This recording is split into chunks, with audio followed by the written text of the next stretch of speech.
Eh bien, bonjour à tous et à toutes, j'espère que vous allez bien, mais en tout cas ça peut tout nickel, ici Colfab77, et aujourd'hui on se retrouve sur un nouvel épisode de comment monter son PC et comment choisir ses composants PC.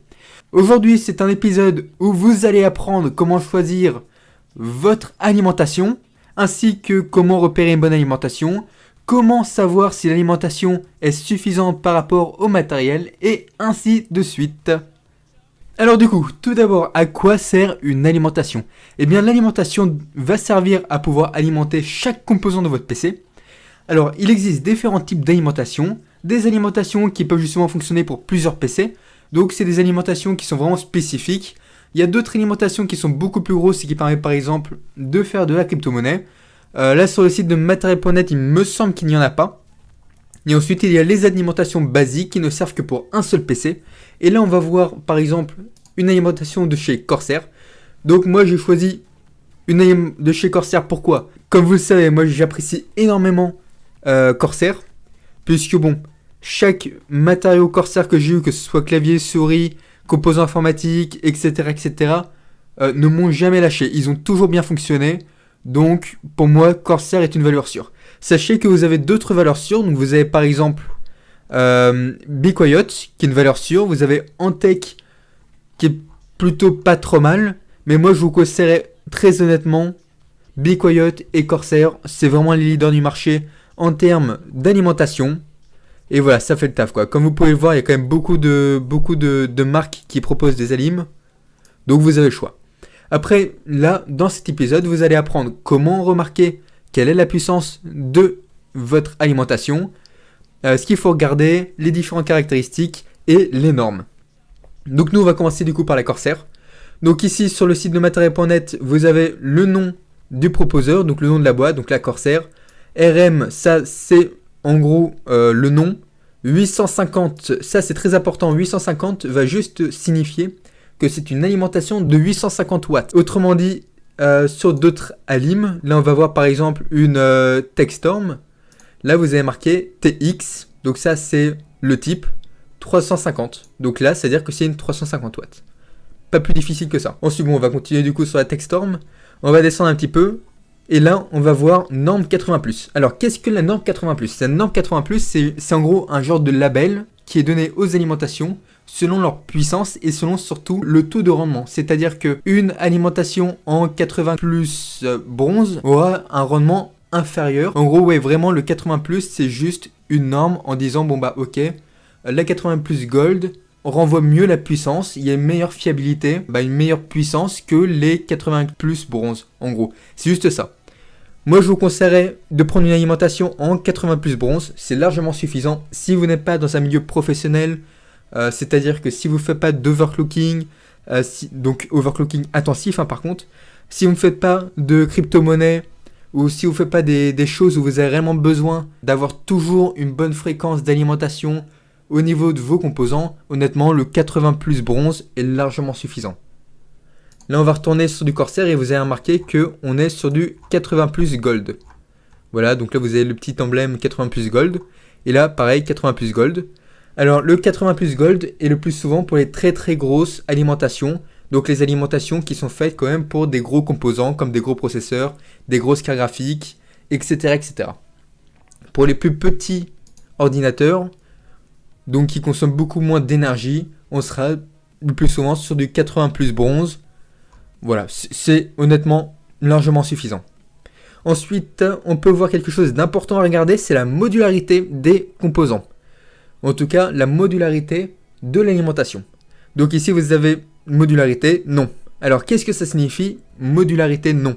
Eh bien, ça veut juste signifier que les câbles, ici, que vous pouvez voir, sont directement accrochés et que vous ne pouvez pas les retirer. Alors que, par exemple, sur celle-ci, qui est modulaire, 100% modulaire, c'est pour ça que je l'ai pris. Et c'est en plus l'alimentation que moi j'ai dans mon PC, donc je la connais bien. Comme vous pouvez le voir, ici, il y a différents embouts. Donc là, vous avez juste emboîté les câbles qui vous est fournis avec l'alimentation. Là, on peut le voir ici. Et ça vous permet, par exemple, si vous avez un PC qui n'a pas besoin de 3 cartes graphiques, de pouvoir retirer le câble. Ou au contraire, si vous avez besoin de plus de câbles, d'en réimplanter. Ça, c'est vraiment excellent. Et surtout pour les plus petits PC, donc les PC en mini ou micro ATX ou ITX. Donc dans des micro PC, donc des micro boîtiers, où du coup chaque câble compte. Là, ça vous permet d'avoir un design beaucoup plus harmonieux et d'avoir surtout un meilleur flux d'air. Par contre, effectivement, une 100% modulaire coûtera plus cher, malheureusement. Et pareil, la norme, plus vous avez une norme élevée, plus ça coûtera cher. Ensuite, quelque chose d'important à regarder. Bon, pour les 100% modulaires, c'est un peu moins important, on va dire. Mais pour les non modulaires, il va vraiment falloir regarder ça. Donc, c'est les connecteurs alimentation. C'est-à-dire que si, par exemple, vous avez un connecteur qui manque, et bien du coup, vous ne pourrez pas utiliser le composant. Si, par exemple, imaginons une carte graphique qui est en 12 pins, et que vous avez pour de la carte graphique que du 8 pins, du coup, il va vous manquer 4 pins. Et bah là, c'est un peu dommage, quoi. Il va falloir acheter soit un adaptateur, ça peut se trouver pour les cartes graphiques, soit changer l'alimentation ou ne pas prendre cette carte graphique. Alors que là, sur une 100% modulaire, eh bien vous pouvez tout moduler. C'est l'avantage, quoi. Et ensuite, autre chose à regarder, c'est la taille. Puisqu'effectivement, si vous êtes sur une petite alimentation, sur un petit boîtier, la lime va passer. Mais si vous êtes sur une grosse alimentation comme celle-ci, et que vous essayez de la mettre dans un petit boîtier, peut-être que là, il va y avoir un petit problème. Donc ça, c'est aussi un truc à regarder. Ensuite, il faut aussi regarder vite fait, mais en théorie, il n'y aura pas nécessairement de problème si vous prenez une bonne alimentation. C'est-à-dire que si vous prenez du 350 watts, effectivement, mais forcément, vous n'allez pas pouvoir alimenter des multiples cartes graphiques. Donc c'est-à-dire que vous n'allez pas pouvoir faire du SLI et du Crossfire. Si vous ne savez pas ce que c'est, je vous renvoie à la vidéo sur les cartes graphiques, où je vous explique du coup ce qu'est du SLI et du Crossfire. Donc là, 350 watts, c'est pas du tout suffisant pour alimenter les cartes graphiques, en tout cas 2 cartes graphiques, alors que là, pour du 850 watts, c'est largement suffisant, donc vous avez une norme multi-GPU compatible. Voilà. Ensuite, extrêmement important à regarder, il faut savoir que l'alimentation, c'est le composant qui change le moins, c'est-à-dire, je vous explique un petit peu la réflexion. Donc une alimentation, si vous prenez une très très bonne alimentation qui dure dans le temps, qui est de bonne qualité, vous allez changer de carte mère, vous allez changer de processeur, vous allez changer de carte graphique, mais jamais d'alimentation. Ça c'est l'avantage. Disons que moi je vous conseillerais, si vous commencez un PC, d'acheter une très bonne alimentation, une carte mère bonne, un bon processeur, et la carte graphique, bon pour l'instant, avec les cours actuels en termes de technologie, prendre une carte graphique, même une 1060 est largement suffisant pour l'instant, si vous ne souhaitez pas non plus jouer aux nouveaux jeux en ultra, etc. Mais en tout cas, sachez que si vous souhaitez prendre un nouveau PC, là si vous souhaitez acheter un PC, l'alimentation, les disques durs, c'est des choses qui ne changent pas. Ou sinon ça varie très peu. Donc vraiment, prenez de la qualité, ça sera rentable. Et là, donc Corsair, vous voyez 10 ans garantie constructeur. Et là, vous avez que les 2 ans européens. Donc c'est-à-dire que l'Union européenne oblige à tous les constructeurs de matériaux informatiques ou en rapport avec l'informatique de garantir tous ces composants pendant 2 ans. Donc là, vous avez la simple garantie. Alors qu'ici, vous avez quand même une garantie 10 ans qui prouve quand même qu'il y a une très bonne qualité. Ensuite, du coup, vous êtes en train de créer un PC, vous souhaitez changer des composants, etc. Eh bien, moi, je vous conseillerais, pour savoir si l'alimentation est à changer ou non, d'aller sur ce site-là. Donc, vous retrouverez dans la description, c'est Be Quiet PSU Calculator. Donc, PSU, c'est juste le nom anglais pour alimentation. Et donc là, vous pourrez directement sélectionner vos processeurs. Donc moi, je vais par exemple faire un petit test pour vous montrer. Donc moi, je suis sur AM4. Je vais prendre par exemple mon processeur actuel. Ryzen 9 3900X. La carte graphique, alors pour l'instant, j'en ai qu'une seule. Actuellement, sur ce PC, je vais mettre par exemple une 1060.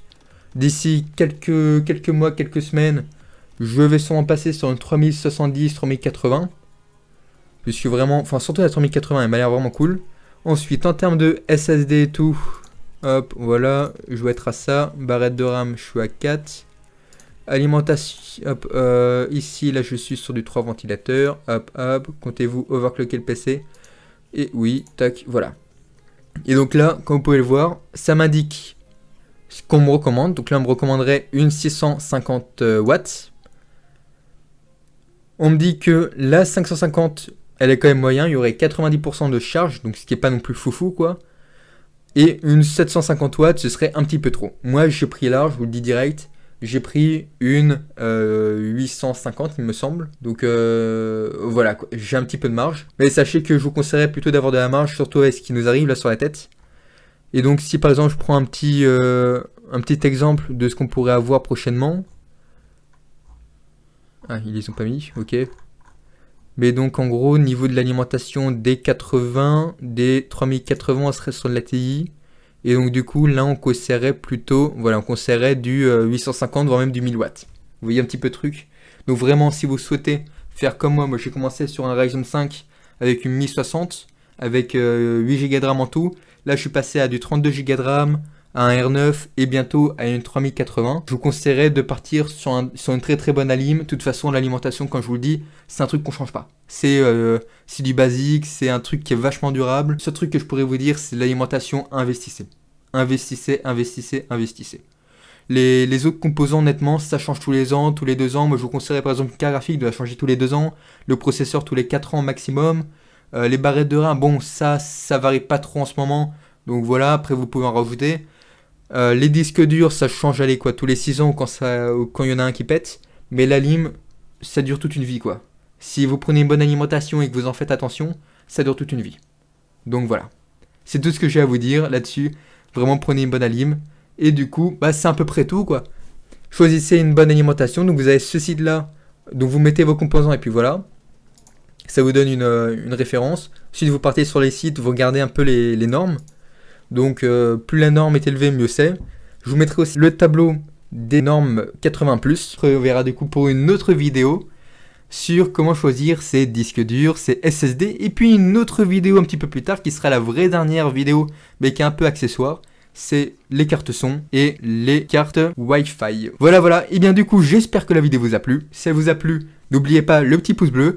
N'oubliez pas aussi de vous abonner, d'activer la petite cloche de notification et de mettre un petit commentaire pour me dire si la vidéo vous a plu, ce que vous souhaiterez voir en termes d'informatique plus tard, si vous souhaitez que je continue un petit peu la série de comment choisir ses composants, mais cette fois sur tout ce qui est clavier, souris, écran d'ordinateur, etc. Et bien c'était Colfob77, allez bye bye.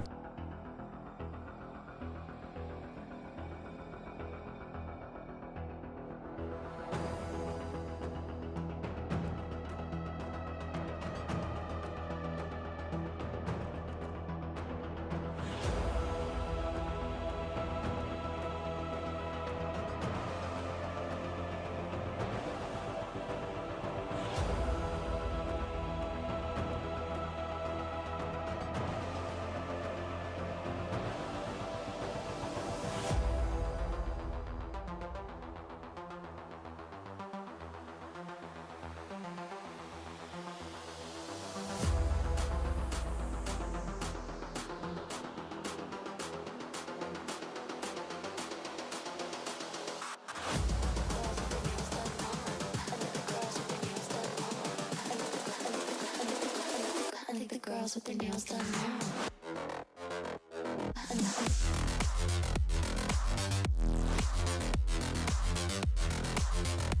Girls with their